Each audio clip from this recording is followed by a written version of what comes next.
اللہ رب العزت نے انسان کی جو تخلیق فرمائی، انسان کو جو پیدا کیا، اس کی زندگی کا جو مقصد بیان کیا گیا ہے، قرآن پاک میں اللہ تعالیٰ نے فرمایا وَمَا خَلَقْتُ الْجِنَّ وَالْإِنسَ إِلَّا لِيَعْبُدُونَ، جنات اور انسانوں کو میں نے صرف اپنی عبادت کے لیے پیدا کیا ہے۔ جس چیز کو جس مقصد کے لیے بنایا گیا ہے اسی مقصد پہ اس کو عمل کرتے رہنا چاہیے۔ جہاں وہ چیز اپنے مقصد پر عمل چھوڑ دیتی ہے تو پھر وہ کباڑ کے قابل ہو جاتی ہے۔ کوئی مشین اگر گھر پر لائے ہوں، مسالہ پیسنے کی مشین، مکسر، اگر وہ اپنا کام نہیں کر رہی ہے تو پھر وہ مشین گھر میں رکھنے کے قابل نہیں ہوتی۔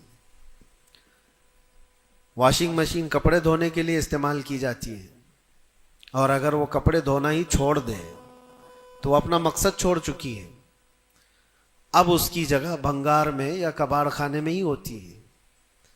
انسان جب اپنی زندگی کا مقصد بھول جاتا ہے تو پھر اس کی بھی دنیا میں رہنے کا کیا حاصل ہے؟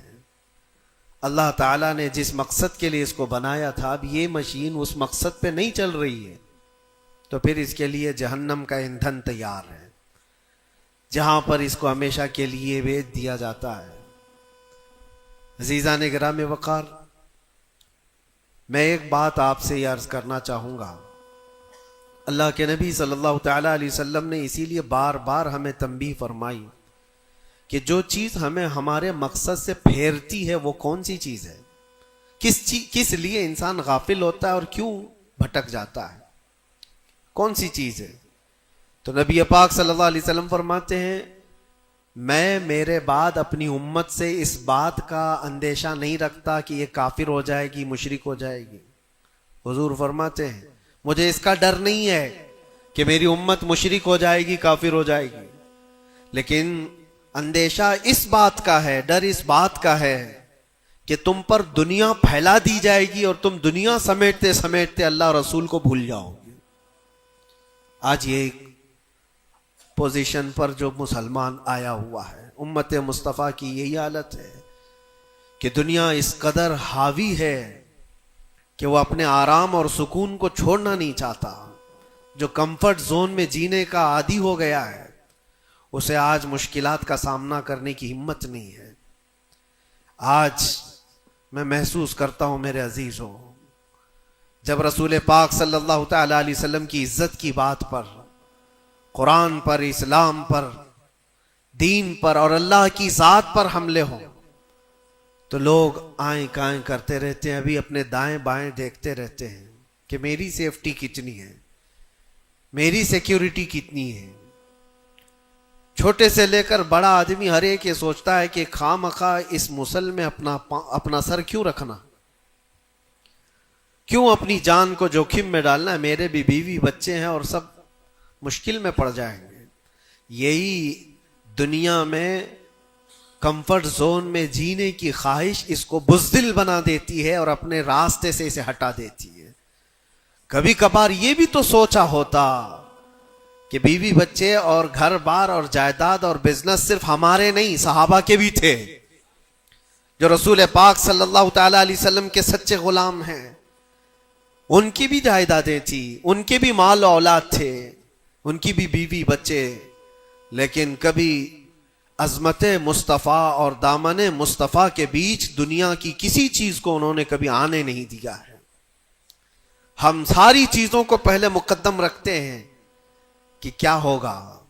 میرے عزیزوں، ایک صحابی رسول کی بات اگر عرض کروں، ابو دحدہ، ایسے مالدار صحابی تھے جن کا باغیچہ پورے مدینے میں سب سے قیمتی باغیچہ تھا، سب سے قیمتی باغیچہ تھا، اور ان کے باغیچے کی کھجوریں سب سے مہنگی کھجوریں۔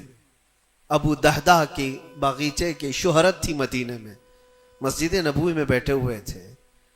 حضور پاک صلی اللہ تعالی علیہ وسلم کے پاس ایک مسئلہ آیا تھا، ایک یہودی کا اور ایک مسلمان کا، ایک دوسرے صحابی کا۔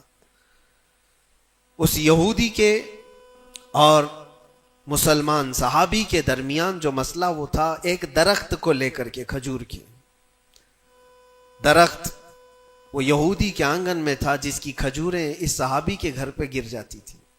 انہوں نے خریدنے کے لیے کہا, وہ دینے کو راضی نہیں تھا. یا اس طرح کا ایک مسئلہ اور بھی ہے. اللہ کے نبی صلی اللہ تعالی علیہ وسلم نے رغبت دلائی, کوئی ہے جو یہ ایک درخت خرید کر کے میرے اس صحابی کو دے دے, اسے میں جنت کا باغیچہ دوں گا. تو اس وقت ابو دہدہ کھڑے ہوئے, کہا یا رسول اللہ صلی اللہ تعالی علیہ وسلم, میں سودا کروں گا اس یہودی سے. ایک ہی درخت تھا اس کے آنگن میں.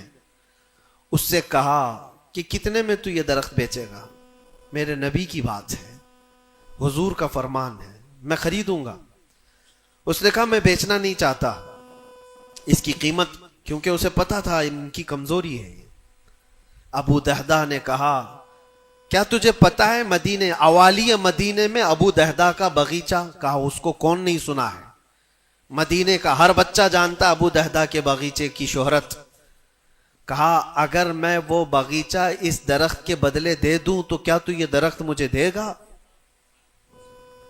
اس نے کہا یہودی نے, پاگل ہو گئے ہو, کیا بات کر رہے ہو, ایک درخت کے بدلے وہ اتنا قیمتی باغیچہ جس کی کھجوریں پورے مدینے میں مشہور ہوں.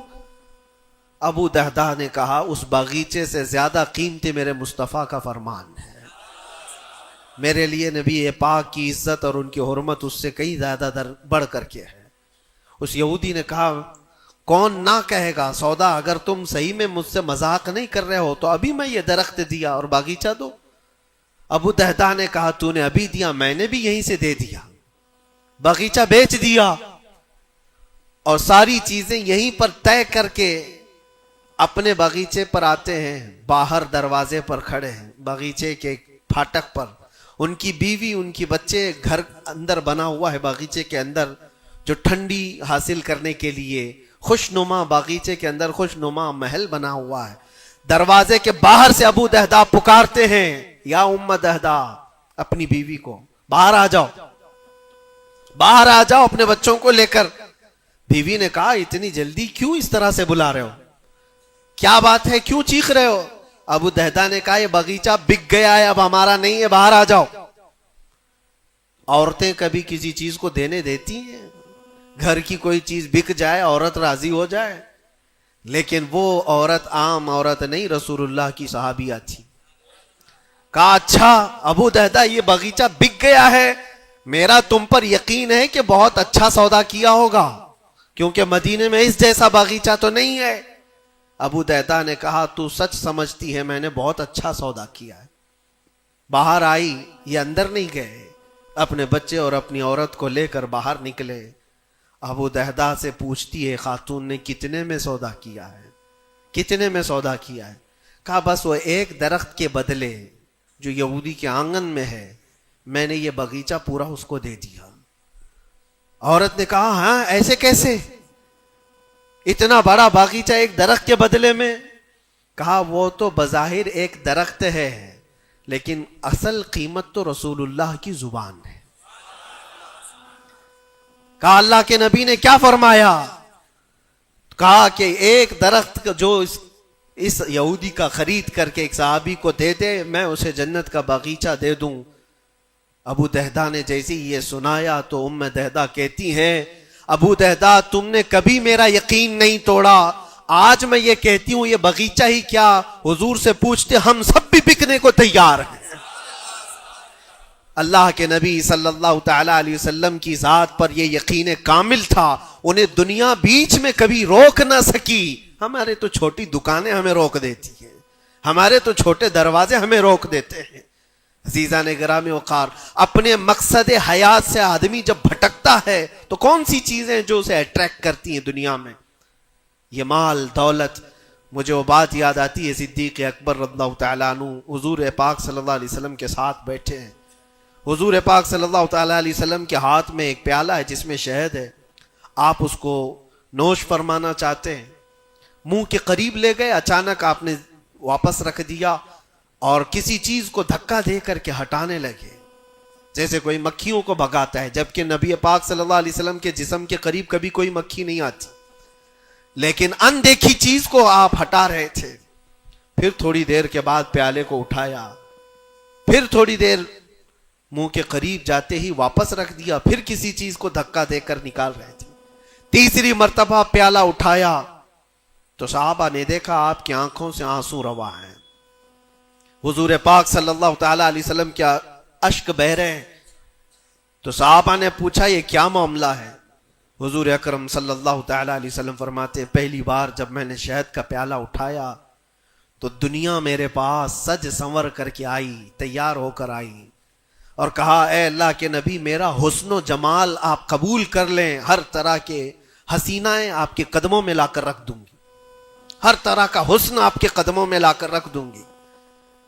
حضور فرماتے میں نے دھکا دے کر دور کیا کہ مجھے تیرے حسن و جمال کی ضرورت نہیں، دنیا چلی گئی۔ دوسری بار جب میں نے پیالہ اٹھایا تو دنیا پھر آئی میرے پاس، اور پورے زر و جواہرات اور دولت کے انبار لے کر دنیا نے کہا اے اللہ کے نبی یہ قبول کر لیں، آپ کے قدموں میں سونے کے محلات اور جواہرات سجا دیے جائیں گے۔ حضور پاک صلی اللہ علیہ وسلم فرماتے میں نے اس کو بھی دھکا دے کر دور کیا، نہ تیرے حسن و جمال کی طرف میں رغبت کروں گا، نہ تیرے دولت و مال کی طرف، مجھے اس کی بھی حاجت نہیں۔ تیسری بار بہت امپورٹنٹ چیز میں عرض کر رہا ہوں، جو کہنا چاہتا ہوں توجہ سے سنیں۔ حضور پاک فرماتے ہیں تیسری بار دنیا میرے پاس آئی اور کہا اے اللہ کے نبی آپ نے میرے حسن و جمال کو بھی نہیں قبول کیا، دولت و مال کو بھی نہیں قبول کیا، مجھے دھکا دے کر دور کیا، لیکن ایک بات ہے آپ کے بعد آپ کی امت ایسا نہیں کر سکے گی، وہ دولت و مال اور حسن و جمال کی طرف بھاگے گی اور آپ کو چھوڑ دے گی۔ حضور فرماتے جب میں نے یہ بات سنی تو میرے آنسو نکل آئے، کیا میری امت مجھے چھوڑ کر اس طرح دور ہو جائے گی؟ دل پر ہاتھ رکھ کر کے سوچو ہے مسلمانوں، کیا آج وہ پوزیشن نہیں ہے؟ ہم ان دو چیزوں کے چکر میں اپنے نبی پاک صلی اللہ علیہ وسلم سے کتنی دور بھاگے جا رہے ہیں۔ تم نے کبھی راتوں کو تصور کر کے دیکھا کہ کتنی راتیں ایسی آئی کہ میں نے اپنے مصطفیٰ کو یاد کیا ہے، تنہائی میں اپنے حبیب کو یاد کیا ہے؟ اس رسول کا حال تو یہ تھا، ماں عائشہ صدیقہ فرماتی ایک رات ایسی نہیں گئی جس میں رسول پاک صلی اللہ علیہ وسلم اپنی امت کے لیے دعا نہ کرتے ہوں۔ رات کو کھڑے ہوتے تھے تو پنڈلیوں میں سوجن آ جاتی تھی، پیر سوج جاتے تھے، اور کثرت سے روتے تھے اپنی امت کے لیے اللہ کی بارگاہ میں کہ مولا میری امت بھولی بھالی ہے، اس کی بخشش میرے حوالے کر دے، رب ہب لی امتی، جو نہ بھولا ہم غریبوں کو رضا۔ اور آج امت کا حال یہ ہے کہ سال میں ایک بار میلاد کر کے ہم یہ سمجھتے ہیں حق ادا کر لیا، ہر دن ہر رات جو نبی پاک ہمیں یاد کرتے تھے تو ہم نے آج وہ کیا کر دیا ہے؟ یہی دو چیزیں ہیں جو انسان کو اپنے مقصد حیات سے ہٹاتی ہیں، اپنے راستے سے ہٹاتی ہیں، دولت اور شباب، یہ حسن و جمال۔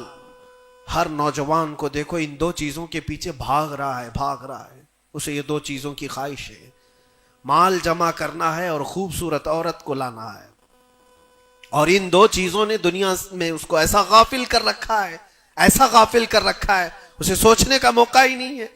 جب اس کے سامنے کہا جائے تیرے نبی پاک کی عزت کی بات آئی ہے، کہا وہ دیکھ لیں گے، مولانا لوگ تو ہیں نا، علماء اکرام اپنا کام کریں گے، کل قیامت کے دن کیا منہ لے کر کے حضور کی بارگاہ میں کھڑے ہوگے؟ کس منہ سے حضور کی بارگاہ میں کھڑے ہوگے کہ میری سفارش فرما دیں اے اللہ کے نبی؟ کس منہ سے حضور کی بارگاہ میں آئیں گے کہ اے اللہ کے نبی میری شفاعت کر دیں؟ کیا اس بات کا احساس نہیں ستاتا کہ اللہ کے نبی اگر مجھے پوچھیں تو اسی جگہ سے آتا ہے جہاں روز مجھے گالیاں دی جاتی تھی اور تو سن کر کے کباب کھایا کرتا تھا، تو روزانہ اپنی مستیوں میں مست تھا، اٹھو وہ گر نہ حشر نہ ہوگا پھر کبھی، دوڑو کہ زمانہ چھال اپنی چل گیا۔ آج تمہیں میں جگانے آیا ہوں اور بیدار کرنے آیا ہوں۔ زندگی کا مقصد یہ تھا کہ اللہ اور اس کے رسول کو راضی کرو، نہ یہ کہ تم دنیا کو راضی کرنے کے چکر میں اپنے اللہ اور اس کے رسول کو بھول گئے۔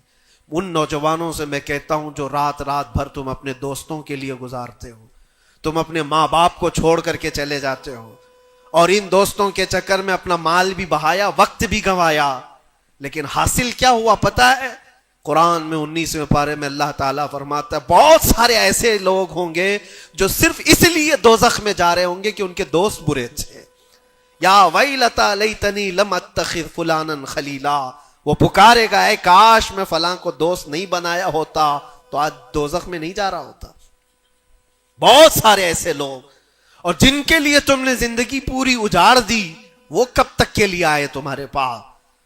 کب تک کے لیے؟ کیا تمہارے جنازے کے کندھا دینے کے بعد ختم ہو گئی بات؟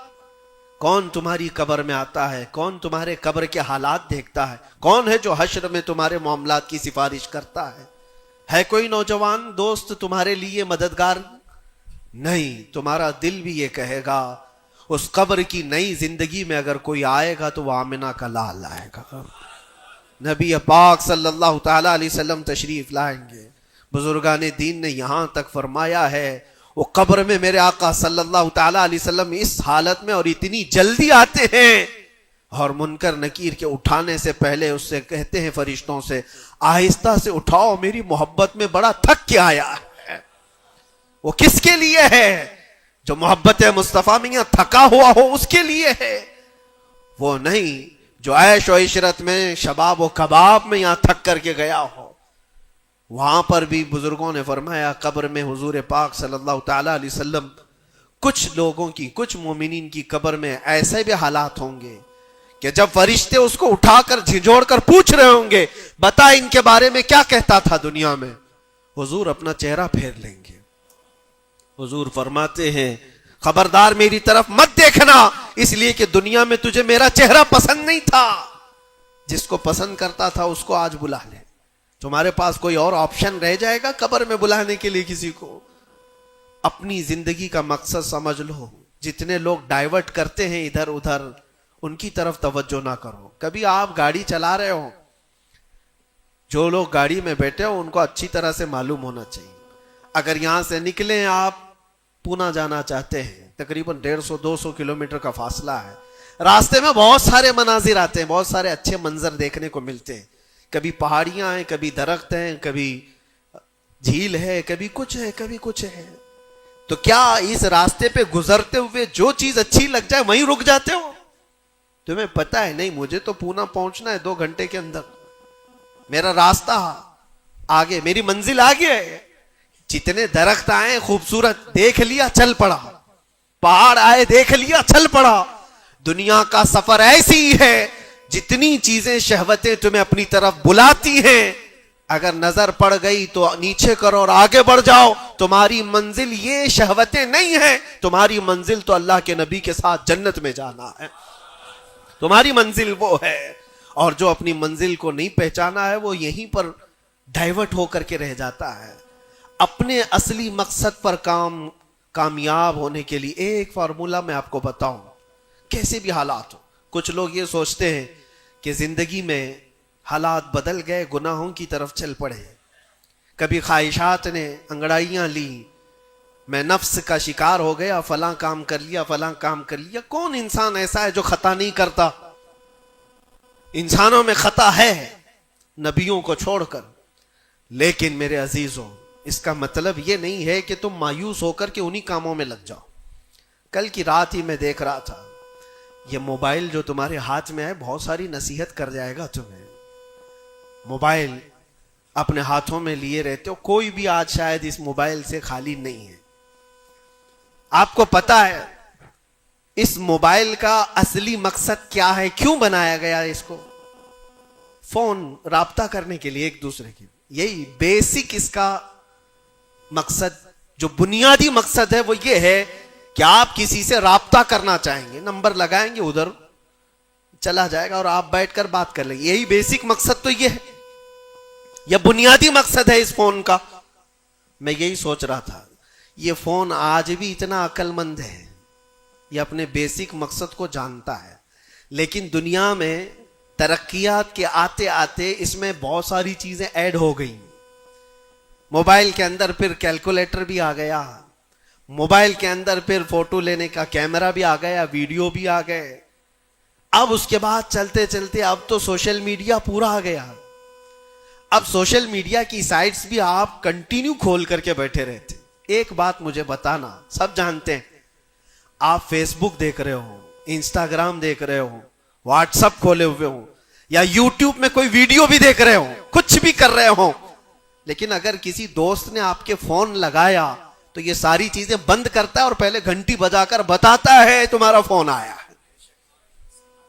موبائل اپنے کام پہ ہے, اس کا اپنا بنیادی مقصد وہ چھوڑا نہیں ہے. اس میں بہت ساری چیزیں ایڈ ہو گئی, اور شاید چاہے جتنی بھی ایڈ ہوں, لیکن فون آنا جانا یہ کبھی بند نہیں کرے گا. جو انکمنگ ہے, فون کسی نے لگایا ہے تو یہ تمہیں بتا دے گا الارم. ہوتا ایسا نہیں ہے, آپ کی ویڈیو چل رہی ہو, یوٹیوب چل رہا ہے, کچھ بھی چل رہا ہو, فون اگر آیا تو وہ چیز روک دے گا اور پھر فون کا الارم تمہیں بتائے گا. یہ اپنے بنیادی مقصد پر چل رہا ہے. تمہاری زندگی میں چاہے جتنی بھی چیزیں ایڈ ہو جائیں, جس وقت اذان ہو جائے تمہیں سمجھ جانا چاہیے میرا مولا بلا رہا ہے. میرے اصلی مقصد کے لیے میں جو دنیا میں ہوں وہ اللہ کی عبادت کے لیے ہے. میرے رب کا فرمان, میرے رب کا اعلان آ چکا ہے, چھوڑو ساری چیزیں. جتنی بھی چیزیں ایڈ ہو جائیں اس چیز کو روکنا. اچھا, اور دوسری ایک چیز یہ بھی ہے اس موبائل کی, میں محسوس کر رہا تھا, یہ بہت اچھا ہے بیچارہ, یہ موبائل اپنے مقصد پر کامیاب ہے, اس لیے کہ اس کو کبھی کسی کے ہاتھ میں دو تو ہی گندا بنتا ہے. جب تک اس کو کوئی چلاتا نہیں ہے, تم چلاؤ گے, اندر گھسو گے, بہت ساری چیزوں میں داخل ہوتے رہو گے, پتہ نہیں کیا کیا کھولتے رہو گے, وہ سب چیزیں وہ کرتا چلا جائے گا. لیکن اس کو کہیں بستر پر پٹک کر کے چھوڑ دو, وہ کبھی گندگی نہیں کرتا. خود سے ایسے نہیں ہے کہ وہ ویڈیو کھول کے چالو ہو جائے گا. وہ موبائل خود سے کسی کو ویڈیو نہیں دکھاتا, خود سے کسی کو فوٹو نہیں دکھاتا, لیکن اس کو بستر پر ایسی پڑے رکھے رہو, وہ دوسری گندی چیزیں تو نہیں دکھائے گا جب تک تم ٹچ نہیں کرو گے, لیکن وہاں پڑے رہنے کے وقت بھی فون کسی کا آیا تب بھی بچ کے دکھائے گا. پتہ یہ چلتا ہے اس سے کہ دوسروں کے ہاتھ میں جاتا ہے اور کوئی دوسرا چلاتا ہے تب یہ بے حیائی دکھاتا ہے. تم اس بات کی اپنے آپ کی ذمہ داری لے لو, تم کسی کے ہاتھ کا کھلونا نہ بنو. دوست تمہارے ساتھ کھیلیں گے اور دنیا تمہارے ساتھ کھیلے گی. عیش و عشرت کی تمہاری خواہشات یہ سب دنیا ڈالتی ہے. اگر یہ ساری دنیا سے ہٹا کر اپنے آپ کو اللہ اس کے رسول کے سپرد کرو, دیکھو کبھی تمہاری زندگی میں تمہارے جسم سے بے حیائیاں نہیں آ سکتی, نہیں آئیں گی. یہ جسم, اللہ, اس جسم کا مالک کون ہے؟ اللہ ہے. اور ہماری گردنوں کی اوپر اگر کسی کا حکم ہے تو وہ رسول اللہ کا ہے. اگر زندگی میں تم نے یہ طے کر لیا میں اللہ کا بندہ ہوں, اللہ نے مجھے بنایا ہے, میری گردن اللہ کے نبی کی عزت کے لیے ہے, سپرد کر دیا اپنے آپ کو, تو بے حیائیاں تمہارے اندر نہیں آئیں گی. ہاں, ہوتا یہ ہے کہ تم نے اپنے آپ کو دوسروں کے سامنے پیش کیا ہے, دوستوں کے سامنے. ارے کس کو تم جان جان کہتے رہتے ہو, تو میری جان ہے, میں تیری جان ہوں. پتہ نہیں کتنوں کو جان کہا ہے اور کوئی جان کسی کے کام کی نہیں ہے, کسی کے کام کی نہیں ہے. لیکن ایک بار جن صحابہ نے کہا فدا کا بھی وہ امی یا رسول اللہ, اے اللہ کے رسول میرے ماں باپ آپ پر قربان, میری جان آپ پر قربان. یہاں دوست کو یا بیوی کو یا محبوبہ کو جان کہا تو بدلے میں اس نے پھوٹی کوڑی بھی نہیں دی ہے. زندگی میں سوائے دکھ اور غم کے کچھ نہیں ملا جان سے. لیکن مصطفیٰ کریم کو جس نے یہ کہا میری جان آپ کے حوالے ہے, اللہ کے نبی نے ان کو ذرے سے اٹھا کر کے آسمان کا تارا بنا دیا. ایک عرب نے آدمی کا بول بالا کر دیا, خاک کے ذروں کو ہمدوش سریا کر دیا. خود نہ تھے جو راہ پر اوروں کے ہادی بن گئے, کیا نظر تھی جس نے مردوں کو مسیحا کر دیا. نبی پاک صلی اللہ تعالی علیہ وسلم کے حوالے اپنے آپ کو کر کے تو دیکھو, پھر تمہیں کہاں سے کہاں پہنچایا جائے گا. آج دنیا مجھے پہچانتی ہے تو میرے باپ کے نام سے نہیں, عظمت مصطفیٰ کے نام سے پہچانتی ہے, قدم مصطفیٰ کی برکت سے پہچانتی ہے. ہم کو اگر کسی نے اٹھایا ہے تو کسی کے باپ نے نہیں, کسی نیتا نے نہیں. میرا تعلق کسی سیاسی پارٹی سے نہیں ہے. میری آج عزت کوئی کرتا ہے تو اس لیے نہیں ہے کہ یہ سیاسی کوئی عہدہ رکھتا ہے, صرف اس لیے عزت کی جاتی ہے کہ نبی پاک کی عزت پر بات آتی ہے تو یہ اپنی آواز کو تو اٹھاتا ہے. جب تک بکے نہ تھے تو کوئی پوچھتا نہ تھا, یا رسول اللہ تم نے خرید کر ہمیں انمول کر دیا. اللہ کریم ہم سب کو اپنے مقصد حیات پر چلنے کی توفیق عطا فرمائے، ہماری زندگی کو با مقصد اور با عمل بنانا ہے۔ اللہ کریم کی بارگاہ میں دعا ہے کہ مولا مرنے سے پہلے وہ دن ہمیں دکھا، آنکھیں بند ہونے سے پہلے ایک بار اس حسین جمال جہاں آرا کی زیارت ہمیں نصیب فرما۔ وآخر دعوانا الحمدللہ رب العالمین۔ السلام علیکم۔